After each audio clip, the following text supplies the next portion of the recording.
Hi, it's Sam Wilson, the Sam Wilson Home Selling Team at eXp Realty, and thanks for checking out this month's blog. It's January 2022 with a blog post and market overview and analysis.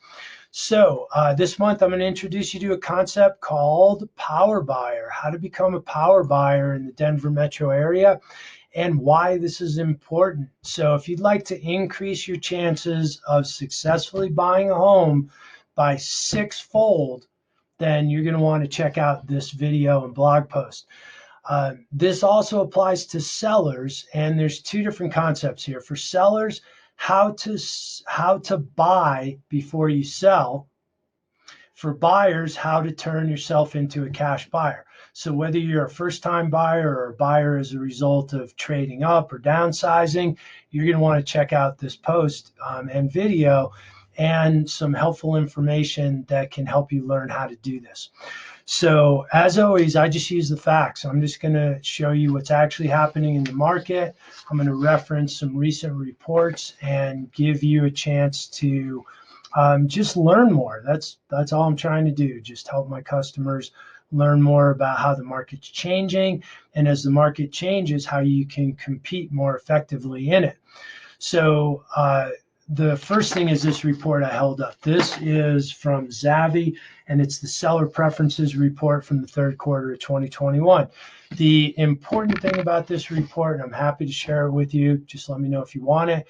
It talks about how cash buyers in the Denver metro area made 1.1 offers in order to get a house, whereas buyers using traditional financing, otherwise known as a mortgage, had to make 7 offers before they successfully purchased a home.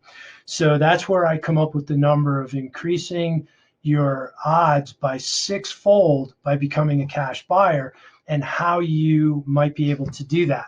That's what I call being a power buyer, is somebody who can outcompete the competition that's using traditional methods of buying homes. So the reason that I'm offering these different programs, buy before you sell for cash, become a cash buyer no matter what kind of buyer you are.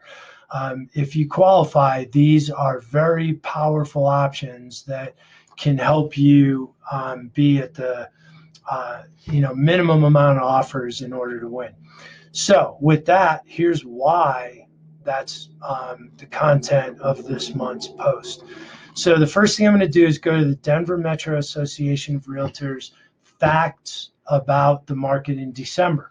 So this is available. Just click on the link. You can check out the entire report for yourself. So here's the first page, and I highlighted a few things here. So it's important to note that this is the lowest number of homes available for sale ever in history. This is as of December 31st, 2021, less than 1,500 homes for sale. Why is that a big deal? Well, in December, 4,500 homes closed, which could indicate that there's at least 3 times the buyers as there are sellers. And the reality is there's many more. There's many more. It's just that 4,500 were successful, and now there's only 1,500 available. So, if these numbers track through January, then you've got some serious competition if you're a buyer. The good news is, sellers will get multiple offers and be able to choose the best one. Having said that, let's talk about pricing for a minute, because your best offer as a seller may not be the highest price. It may be most likely to close. So it's easy to get multiple offers. It's not easy to get closed. And that's something that myself and my team can help you evaluate. But you can see that sellers took, let's call it a little bit less, less than 1%. Than they took in November, and maybe some of that is because they're just evaluating the offers and most likely to close, because we certainly got multiple offers on every listing in December. So the good news is the prices have flattened out, and I'll show you that more specifically in a minute. Year over year, prices are still up, but I'll show you exactly why. The important thing is I'm going to show you why the last 9 months have been flat. Prices are not increasing right now and haven't in 9 months. So, but this chart, this is why having a conversation about becoming a power buyer is critically important. So before I go to my favorite chart, let me say this.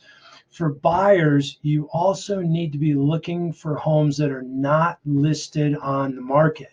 They're not on the internet. They're not in the MLS.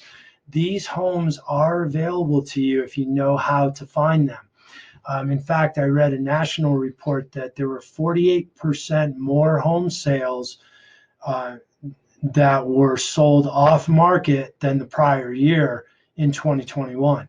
So you just have to know how to find them or need a good real estate broker to help you do that. So happy to teach you how to do that as well.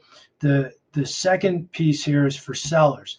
So prices are going to remain high as ever, but be careful because interest rates are going to start to go up. You've read about the Fed rate increasing, which is loosely connected to the mortgage rates. And you know, there's a point where affordability has to come into the discussion. I think we're there, quite honestly, and I'll show you why in a second. But there's never been a better time to sell because there's at least 3 times more buyers than there are homes for sale. So as a result, you're going to have pick of the litter from offers to choose from, and even position yourself to buy your replacement home. Again, that's part of becoming a power buyer if you do have a home to sell first. Just give me a shout and we can talk through that in more detail. So let's jump to my favorite chart here. And again, you can look at the whole thing. Just click on the link I showed you. But here's the deal. Prices are flat.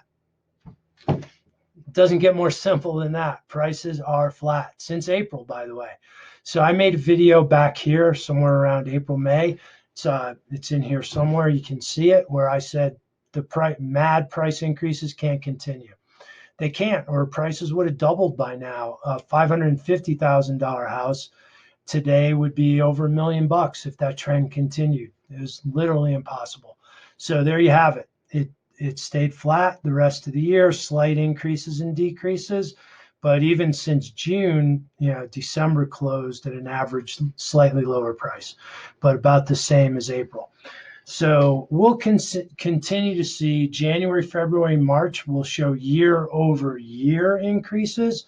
So January versus January, Feb versus Feb, March versus March, because prices are higher now than they were the first part of 2021 right here. So it only makes sense that those trends will continue. But I do not expect prices to increase. I expect them to stay flat to today because of this trend. So if you're a seller and want to find out how much your home will sell for in 2022, call, text, email me. I'd be happy to jump on a call, a Zoom, come over and visit. I will give you an on-the-spot price evaluation and what you can expect for a price range in the next few months. For buyers, if you want to learn how to become a power buyer and how to find properties that you can't find on the internet, call, text, email, happy to jump on a call or come over and visit with you. So thanks for taking a few minutes to check this out. I will see you in next month's blog post and video.